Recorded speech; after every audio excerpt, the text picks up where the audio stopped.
Uma experiência Airbnb que nunca esquecerei. A cidade vinha me sufocando. O barulho constante, a agitação interminável e a pressão implacável, todos eles estavam cobrando um preço na minha saúde mental. Eu tinha apenas 32 anos, mas me sentia décadas mais velha. Então, decidi fugir para um lugar onde o silêncio era o barulho mais alto, onde o ritmo de vida era ditado pelo nascer e pelo pôr do sol. Encontrei um pequeno Airbnb pitoresco no campo, uma cabana idílica cercada por hectares de floresta densa, longe da multidão enlouquecedora. TBH, parecia um sonho. Mas mal sabia, era um pesadelo disfarçado. Na minha chegada, a cabana parecia tão charmosa quanto as fotos, rústica, isolada e pacífica. Mas quando o sol começou a se pôr, a cabine começou a revelar suas verdadeiras cores. No início, eram as pequenas coisas. A maneira como o chão de madeira rangeu sob meus pés, mesmo quando eu estava parado. O cheiro peculiar que permanecia no ar, doce mas metálico. A maneira como o vento uivava entre as árvores, quase como um grito de luto. Então comecei a notar as esquisitices. Os espelhos da cabine não refletiam minha imagem corretamente. Minha reflexão era sempre um pouco atrasada, como se fosse outra pessoa imitando meus movimentos. As pinturas nas paredes pareciam mudar quando eu desviava o olhar, seus sujeitos se retorcendo em figuras grotescas. Ao cair da noite, ouvi sussurros. Sussurros suaves e sinistros que pareciam vir das próprias paredes. Falavam de tristeza, de perda e de algo mais sombrio que eu não ousava contemplar. Depois veio a figura. Todas as noites, à meia-noite, eu podia vê-la na janela, uma silhueta em pé na floresta observando. Estava sempre lá, imóvel, apenas observando.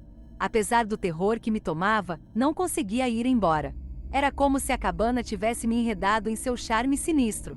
Todos os dias eu dizia a mim mesmo, OMG, vou embora amanhã, mas quando o amanhã chegou, me vi atraído ainda mais para o mistério da cabine.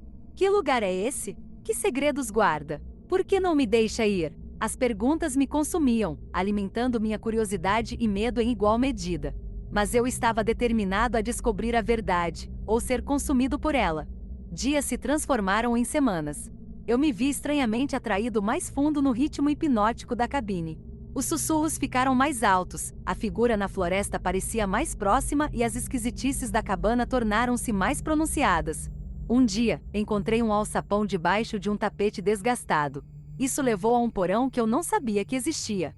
O ar estava úmido, cheio do cheiro de terra velha e algo assim. Mas, um cheiro que fez meu estômago tremer. Era o mesmo cheiro doce, mas metálico que eu tinha notado quando cheguei.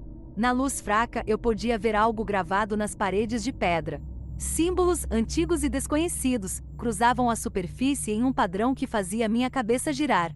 Os mesmos símbolos foram esculpidos em um pedestal de madeira no centro da sala, sobre o qual estava um velho livro encadernado em couro. Quando me aproximei do livro, os sussurros se transformaram em uma cacofonia. Eu podia ouvir palavras distintas agora a um canto, repetindo a mesma frase várias vezes. Não conseguia entender, mas sentia um puxão, uma compulsão para abrir o livro. Com as mãos trêmulas abriu. As páginas foram amareladas com a idade, cobertas com os mesmos símbolos das paredes. Mas ali no meio do livro havia uma foto que fazia meu sangue esfriar. Era a cabine. E junto à janela estava uma figura, a mesma figura que eu via todas as noites. Mas no livro a figura não estava fora da cabine, estava dentro, olhando diretamente para mim. Recuei horrorizado, largando o livro. A sala mergulhou no silêncio. Pude sentir uma presença atrás de mim. Eu não queria me virar, não queria ver o que eu sabia que estava lá. Mas eu tinha que fazer. Eu virei. Eu me virei, e lá estava. A figura. Não era mais uma silhueta, mas uma aparição clara e medonha. Era como se alguém tivesse tirado um instantâneo do desespero e o moldado em uma forma humanoide. Estendeu-me a mão que estava lá e não estava lá. Meus instintos gritavam para eu correr, mas meus pés estavam enraizados no local. Eu era uma estátua, prisioneira do meu próprio medo. A mão da aparição tocou meu rosto. Estava gelado, mas queimou. Ao fazê-lo, senti uma onda de emoções inundar-me, tristeza, raiva, medo, desespero.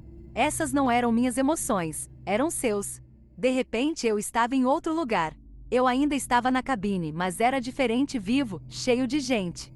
Eu estava vendo através dos olhos de outra pessoa, sentindo suas emoções, vivendo suas memórias. Eu era a aparição. Eu via a cabana como ela era, não um prédio, mas uma prisão, um lugar de punição para aqueles que ousavam desafiar a ordem natural. A aparição, percebi, não era um fantasma, mas um prisioneiro, preso na cabana por uma eternidade. As lembranças ficaram mais sombrias, cheias de dor e tristeza. Senti cada momento da solidão da aparição, cada segundo do seu desespero.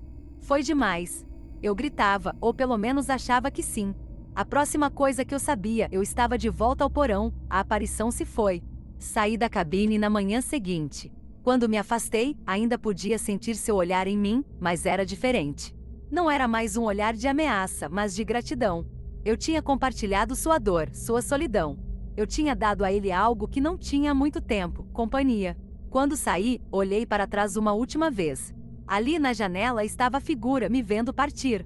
Mas desta vez não foi o único. Ao lado estava outra figura familiar. Fui eu. Eu tinha saído da cabine, mas uma parte de mim sempre permaneceria, presa na solidão sinistra, compartilhando para sempre o segredo assombroso da cabine. Todas as noites, sonho com a cabine, com a figura na janela. Mas não é um pesadelo, é quase reconfortante.